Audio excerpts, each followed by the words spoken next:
Hello. In previous lecture, we discussed the conservation of momentum. Okay, and after that, we discussed few numericals about conservation of the momentum only. Also, we have discussed about the impulse momentum theorem, in which impulse is nothing but change in momentum. Impulse is nothing but the change in momentum. So we will continue few numericals and then discuss few points in today's lecture. Okay, so let us start with this numerical. A velocity of a body of mass 2 kg as a function of its time t is given as 2t I cap plus t square j cap.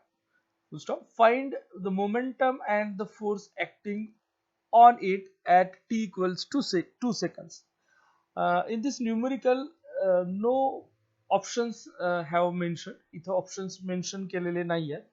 ते options mention केलेले जरी नसले तरी आपण हे solve करू शकतो. ठीक आहे. So here given data, velocity is given, mass. So mass is how much? Mass is equal to 2 kg. Velocity v is equal to 2t I cap plus t square j cap. Okay, t square is j cap he velocity value आणि t is equal to 2 seconds ला आपल्याला momentum आणि force find out करायचे. Okay, so if we do know the formula for momentum, momentumचा formula काय आहे? p equals to m into v. आपल्याकडे ह्या दोन्ही क्वांटिटीज आहेत, therefore p is given as vector p equals to m, here it is 2, v is 2t I cap plus t square j cap. Now put t is equal to 2, so 2 into 2 in bracket 2 into 2 I cap plus 2 square j cap, which will be equal to 2 in bracket 4 I cap plus 4 j cap, which will result 8 I cap plus 8 j cap. This will be the value of momentum. ही जी आहे आपण calculate केलेली, हे momentum काय होत असेल? Act होत असेल ह्या गिवन इन डेटा नुसार याच्यावरती. ओके, तर मोमेंटम भेटलेला इथे टी ची व्हॅल्यू जी आहे ती व्हॅल्यू ठेवल्यानंतर आपल्याला मोमेंटम मिळालं. आपण ते कॅल्क्युलेट केलेलं आहे, ती व्हॅल्यू आपल्याला मिळाली. आता आपल्याला काय कॅल्क्युलेट करायचं आहे? We are going to find out the force. Now what is force? Force is equal to mass into acceleration. आता इथे ऍक्सेलरेशन मेन्शन केलेलं नाहीये, तर आपल्याला ते acceleration first of all find out करावं लागेल. ऍक्सेलरेशन ची डेफिनेशन काय? It is rate of change of velocity. So a is equal to dv by dt. We will put it in vector notation, v vector and here a vector असा असेल. Hence vector a is equal to, now differentiate this value, dt of velocity किती दिलेली आहे? 2t I cap plus t square j cap ह्या value. Hence a equals to 2t, differentiation यांचं काय येईल? 2 I cap plus t square चं differentiation येतं 2t j cap. Now first we can use this value directly, कारण आपण acceleration as it is हे जे आहे त्याच्यामध्ये t ची व्हॅल्यू ठेवून फोर्स कॅल्क्युलेट करू शकता, किंवा फोर्सच्या फॉर्म्युल्यामध्ये हे acceleration ठेवा आणि तिथं तो टाइम ठेवून आपण ती व्हॅल्यू पण फाइंड आउट करू शकतो. ठीक आहे. So I will just put this value in the formula. Hence F is equal to m into a. So value of m is 2, acceleration is 2 I cap plus 2 times t j cap, which will gives us F equals to 4 I cap plus 4 t j cap. So at t equals to 2 seconds, f vector or f is equal to 4 I cap plus 4 into 2 will be equal to 8 j cap. 4 into 2 equals to 8 j cap he value आपल्याला. So हे काय आहे F vector. This is F vector. Vector म्हणजे actually हे विचारलं होतं ते आपण कॅल्क्युलेट केलं. So what is momentum? Momentum is 8 i cap plus 8 जे cap and force is 4 i cap plus 8 जे कॅप. हा फोर्स तिथं ऍक्ट होत असेल. आपल्याला इथं वेक्टरच्या टर्म्स मध्ये वेलॉसिटी मेन्शन केली होती, त्यामुळे आपलं आन्सर हे ह्या पद्धतीनं आलं. ठीक आहे. Moving to next numerical here.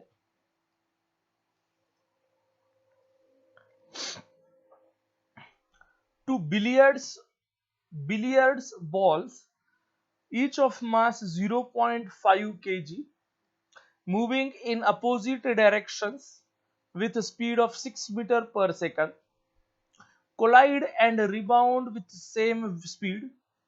What is the impulse imparted to each ball by the other? Okay. So billiards ball आहे, त्याला खूप साऱ्या वेळेस पूल चा गेम असंही म्हटला जातो. Pool game. So when we hit a ball with a stick, it will collide with another ball and the motion will be nothing but the straight line or 2 dimensional motion जर change होत असेल तर maybe. So here we have to consider straight line motion. कारण काय झालंय की दोन billiard ball जे आहेत, फॉर एक्झाम्पल हा आपण ए म्हणूया, हा बॉल इकडे चाललेला आहे, याचं जे मास आहे ते 0.05 kg एवढं आहे. त्याच वेळेस दुसरा एक बॉल दिलेला आहे, त्याचं मास सुद्धा 0.05 kg आहे. तो ह्या डायरेक्शन मध्ये चाललाय. आपण त्याचं नाव बी असं घेऊया. ह्याची वेलॉसिटी सुद्धा काय आहे 6 मीटर पर सेकंड, आणि जो पहिला होता त्याची वेलॉसिटी काय सुद्धा काय होती 6 मीटर पर सेकंड. आता होतंय काय की काही वेळानंतर ह्या दोघांचं ज्यावेळेस कुलिजन होतं, ह्या दोन्ही बॉल्सचं ज्यावेळेस कुलिजन होणार आहे, त्यावेळेस हे दोन्ही बॉल्स ए आणि बी हे जे बॉल्स आहेत हे पुन्हा पुन्हा काय होत आहेत, रिबाउंड होत. रिबाउंड होऊन तो आपल्या पोझिशन कडे माघारी जातो. सो कुलिजन झाल्यानंतर हा जो ए बॉल आहे तो ह्या डायरेक्शन मध्ये जाईल. त्यावेळेस सुद्धा त्याची स्पीड किती आहे 6 एवढीच आहे. आणि जो बी बॉल इथं कुलिजन होईल तो बी बॉल सुद्धा आता ह्या डायरेक्शन मध्ये चालत, त्याची स्पीड सुद्धा 6 आहे. आणि विचारलेलं काय आहे व्हॉट इज इम्पल्स. तर इम्पल्सची व्हॅल्यू किती आहे असा प्रश्न विचारला. इम्पल्स. सो बाय डेफिनेशन किंवा impulse theorem, impulse momentum theorem, impulse is nothing but change in momentum. Okay. Impulse is change in momentum. आता आपण ह्या दोघांसाठीचे जे मोमेंटम आहे त्याचा विचार करूया. ठीक आहे. ह्या दोघांचे जे मोमेंटम आहेत ते. सो फर्स्ट ऑफ ऑल आपण अज्युम करूयात जी इनिशियल वेलॉसिटी आहे ए ची, ती वेलॉसिटी 6 आय कॅप असं घेऊया. ठीक आहे. 6 आय कॅप ह्याच्यावरून घेतोय मी ऑप्शन्स वरून. हे 6 जे कॅप के कॅप सुद्धा घेऊ शकतात, पण एक लक्षात ठेवा की पुढे पण तेच वापरावे लागतील. ह्याच्यामध्ये सगळे आय आणि जेच्या आयच्या टर्म्स मध्ये, त्यामुळे मी इथं आय कॅप असं घेतलंय. 6 आय कॅप अशी इनिशियल वेलॉसिटी होती. त्याच्यानंतर ह्याची फायनल वेलॉसिटी काय झालेली असेल, फायनल वेलॉसिटी जी आहे ती मॅग्निट्यूड सेमच राहिलेला आहे, पण आता त्याची डायरेक्शन बदलली, त्यामुळे हा काय झालाय -6 आय कॅप ही त्याची व्हॅल्यू. ठीक आहे. मग आता दुसरा जो बॉल आहे तो बी आपण नाव दिलं, त्याची इनिशियल वेलॉसिटी सुद्धा किती होती 6 आय कॅप. पण एक लक्षात ठेवा की ए आणि बी बॉल हे अपोजिट डायरेक्शन मध्ये होते. A and B were both in opposite direction to each other. दोघेही एकमेकांच्या अपोजिट डायरेक्शन मध्ये होते. जर आपण ए ची प्लस घेतलेली आहे इनिशियल वेलॉसिटी, तर बी ची आपल्याला काय करावं लागेल निगेटिव्ह घ्यावी लागेल. फायनल वेलॉसिटी बी बॉल साठी ती सुद्धा किती आहे 6 आहे. मॅग्निट्यूड त्याचं, पण आता ते काय असेल प्लस असेल, कारण प्रिव्हियसली ती -6 असेल. सो ह्या इथं सगळे चेंजेस जे आहेत किंवा जो इम्पॉर्टंट पार्ट आहे तो हाच आहे की we have to assume the balls are going in this particular direction. I कॅपच का घेतलाय, कारण ऑप्शन्स मध्ये बरेचसे सगळे ऑप्शन्स आय च्या टर्म्स मध्येच दिलेले आहेत. इथं के किंवा जे च्या टर्म्स मध्येही दिलेले असू शकतात, त्यामुळे त्याचं ते आपल्याला कन्सिडर करावं लागतील अप्रोप्रिएट टाइम. ठीक आहे. मग आपल्याला काय करावं लागेल, change in momentum find out करावं लागेल, कारण आपण सुरुवातीलाच लिहिलं change in momentum will gives us what, impulse. मग आपल्याला हे दोन वेगवेगळ्या पद्धतीने इम्पल्स फाइंड आउट करावं लागतील. पहिल्यांदा change in momentum of A, ball A, हे फाइंड आउट करूयात. ठीक आहे. चेंज इन मोमेंटम शॉर्ट मध्ये लिहितोय ऑफ बॉल ए, मोमेंटमचा जो आहे चेंज त्याच्याशी रिलेटेड बघूयात. सो याच्यासाठी आपल्याला इनिशियल मोमेंटम फाइंड आउट करावं लागेल. कुणाचं, ए च.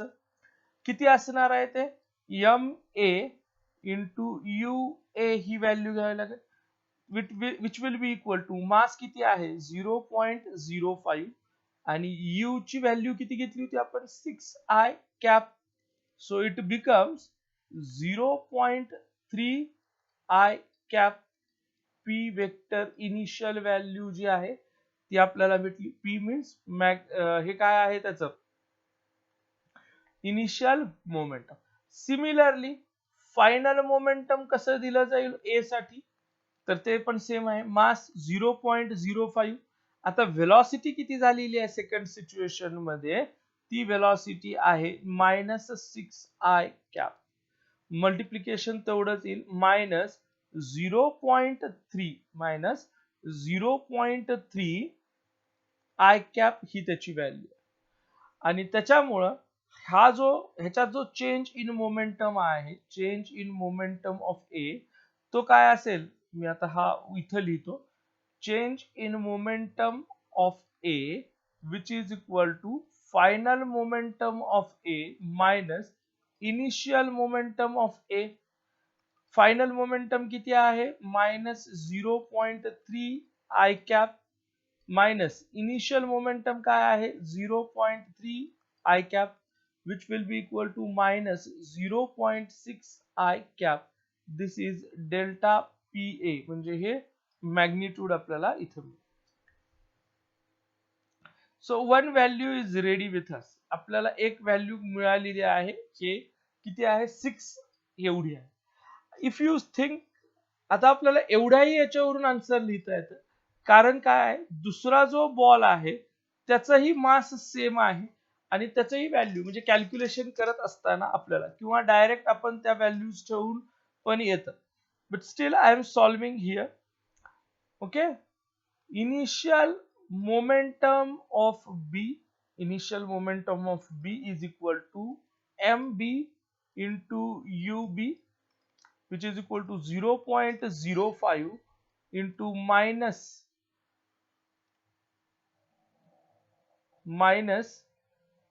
6 I cap, which will gives us minus 0.3 I cap value. आपल्याला -0.3 I cap he initial momentum आहे बी चं, ते मिळालं.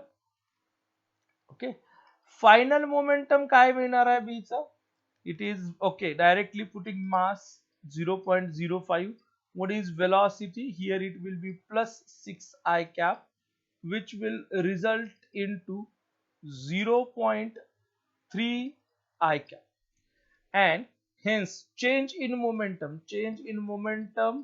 of b, change in momentum of b is final momentum of b minus initial momentum of b. What is final momentum? It is 0.3 I cap minus initial was -0.3 I cap, which will result into 0.6 I cap delta PB he value. तर आपल्याला second केस मध्ये जो दुसरा आहे त्याचंही momentum इथं मिळतं. आता ह्या ठिकाणी आपण आय कॅप घेतलं होतं, तर आपलं करेक्ट आन्सर कोणता असेल,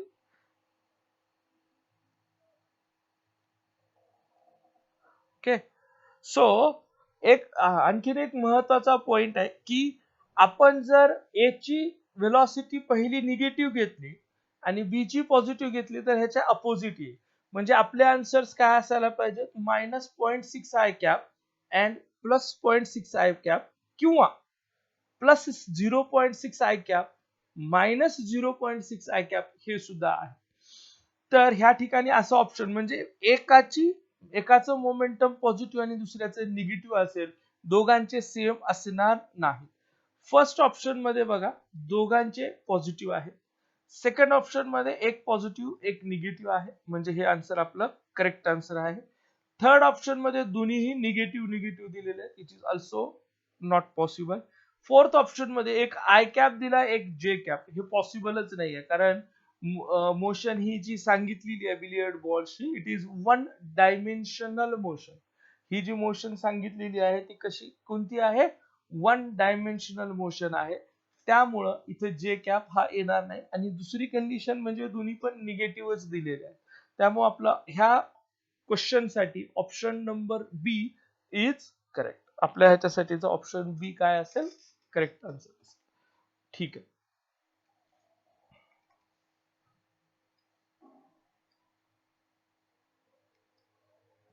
Okay, so now we will discuss this point of a free body diagram.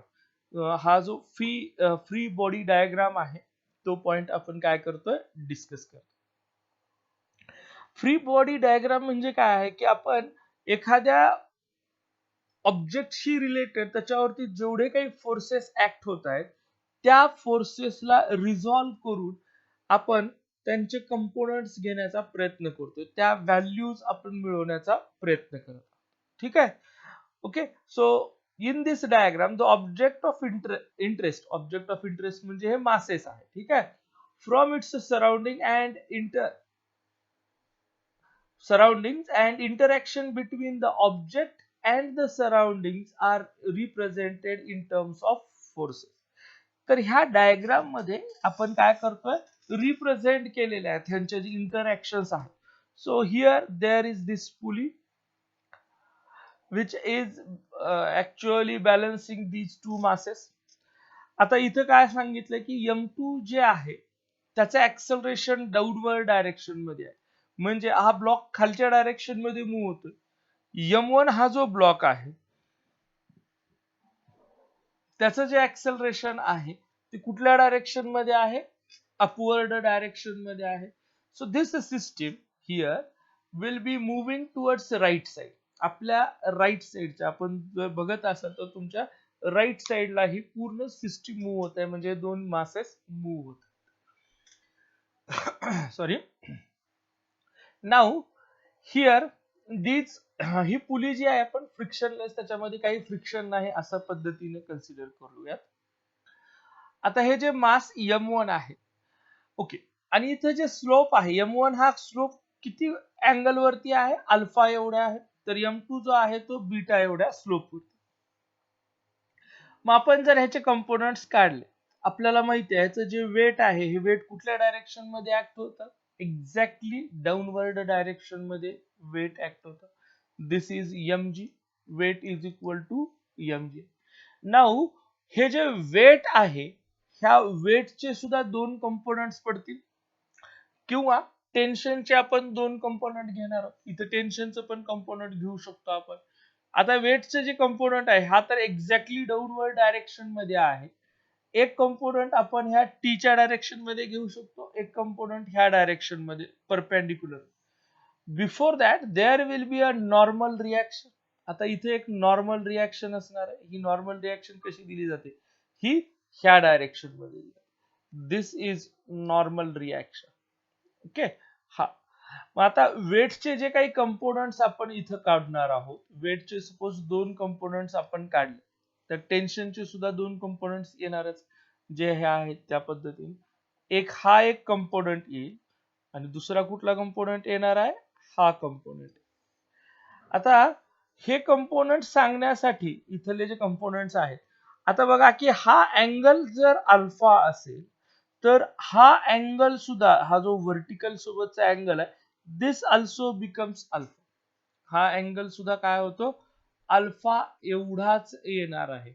You can see the diagram carefully. ठीक आहे, डायग्राम जर तुम्ही केअरफुली बघितली तर हा जो मी इथं पॉइंट आउट करतोय, ठीक आहे, point out, okay, point out नाही करत आहे मी.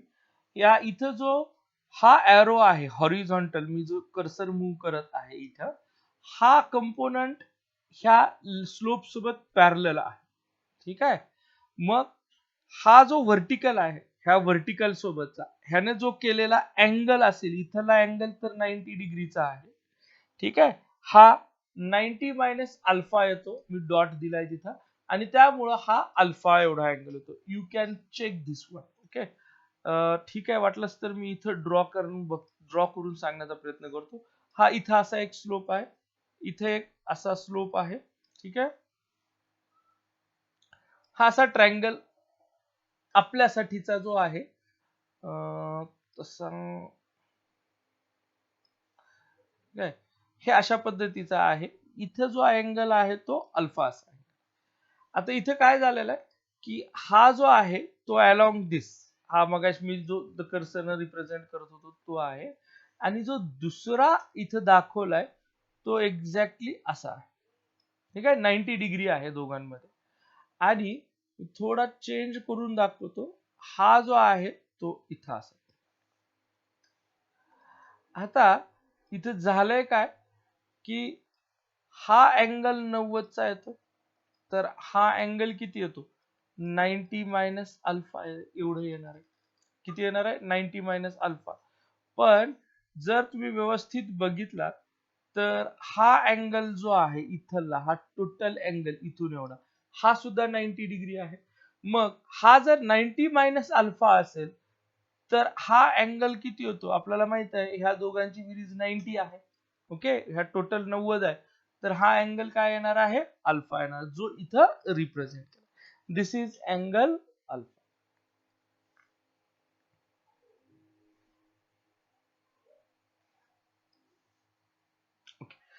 आपण डायरेक्ट त्या व्हॅल्यूज तिथं मेन्शन करूयात. काय येतं, आपल्याला रिझोल्युशन ऑफ वेक्टर माहित आहे, हे वेटचे दोन कंपोनंट्स आहेत. हा ज्याच्यासोबत अँगल केलाय तो आपण काय लिहिणार, दिस is mg cos alpha and this will be mg sin alpha. So here mg cos alpha is balancing to the balancing force for a normal साठीचा हा बॅलन्सिंग फोर्स आहे. वेट हे डाऊनवर्ड डायरेक्शन मध्ये आहे, mg sin थिटा ह्या direction मध्ये आहे. Still it is moving in this direction, तो त्या डायरेक्शन मध्ये मूव्ह होते, ते आपण इथे डिस्कस करणार नाही. पण अशा पद्धतीची जी डायग्राम आहे, this diagram is called as a free body diagram. Similarly for this one, ह्या इथं सुद्धा हा काय असेल, इथं हे वेट हे डाऊनवर्ड डायरेक्शन मध्ये ऍक्ट होईल. जो नॉर्मल आहे इथला, तो नॉर्मल आता कुठल्या डायरेक्शन मध्ये, सरफेसच्या, ऑब्जेक्टच्या सरफेसच्या नॉर्मल, म्हणजे हा असा ऍक्ट होतो इथं. इथं सुद्धा दोन कंपोनंट्स येतील आता वेटचे, एक कंपोनंट ह्या डायरेक्शन मधला असेल, एक कंपोनंट ह्या डायरेक्शन मध्ये असेल. ह्याचे जे अँगल्स आहेत, आता मगाशी जसं अल्फा हा अँगल आलेला होता, तसाच ह्या इथं अँगल किती येईल, तो अँगल असणार आहे, हा जर बीटा अँगल असेल तर हा अँगल सुद्धा काय होतो, beta. Same logic as shown here. So this will be mg cos beta and this is mg sin beta. आपण जे ह्या डायग्राम्स दाखवतो, मी ह्या डायग्राम मध्येच रिप्रेझेंट करतो. ठीक आहे, तर इथं mg cos बीटा हे ह्या नॉर्मलला, मी आता इथे n डॅश असे लिहितो कारण n ऑलरेडी इथे यूज केलाय, n डॅश ला बॅलन्स करतोय. तर mg sin थिटा हा त्या टेन्शन वरती ऍक्ट होतोय, आणि ह्या mg sin थिटा हा जो फोर्स आहे, this force is pulling down the system. जी दोन मासेसची सिस्टीम आहे त्यांना तो ग्राउंड कडे खेचत. If when we write such kind of diagrams, ह्या इथं आपण ह्या अशा ज्या डायग्राम्स ड्रॉ करतोय, ह्या डायग्राम्स आपण फ्री बॉडी डायग्राम्स म्हणतोय, ज्या आपण सेपरेट दाखवू शकतो. ठीक आहे, हे मी ह्या इथंच दाखवलं, सेपरेट दाखवून आपल्याला कॅल्क्युलेशन करता येतं. त्या डायग्राम्स आपण फ्री बॉडी डायग्राम्स असतो. ठीक आहे.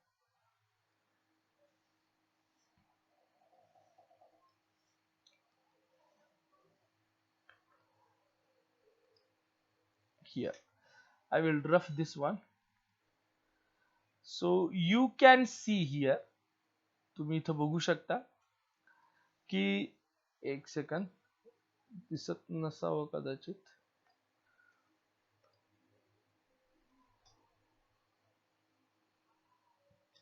ठीक आहे. So here, okay, so in this diagram you will find, तुम्हाला आता इथे क्लिअर दिसत असेल की हा M1, ओके, मी M1 M2 यूज केलं नव्हतं, ते M1 M2 असतील. M1 G साइन अल्फा जो आपण ऑलरेडी रिप्रेझेंट केला होता, आणि इथं हे टेन्शन आहे, हे इथलं हे टेन्शन, आणि M2 G साइन बीटा हे सांगितलं. नाउ एक महत्वाचा पॉइंट की इथं जो फोर्स ऍक्ट होतो तो M2A आहे, आणि तो ह्या डायरेक्शन मध्ये आहे. इथला फोर्स M1A आहे, आणि हा अपवर्ड डायरेक्शन मधला फोर्स आहे. एवढंच आहे, बाकीचे फोर्सेस याच्यात रिप्रेझेंट केलेले नाही. Here M1 cos alpha will balance its normal reaction. Here M2 cos alpha will balance the normal reaction. त्याच्यामुळं ह्या दोन्ही नॉर्मल रिॲक्शन्स मुळे, किंवा M1 cos अल्फा आणि M2 कॉस बीटा ह्या दोघांमुळे कुठलीही मोशन त्याच्यामध्ये येत नाही, त्यामुळे ते इथं मेन्शन केलेले नाही. Okay, now moving to next slide.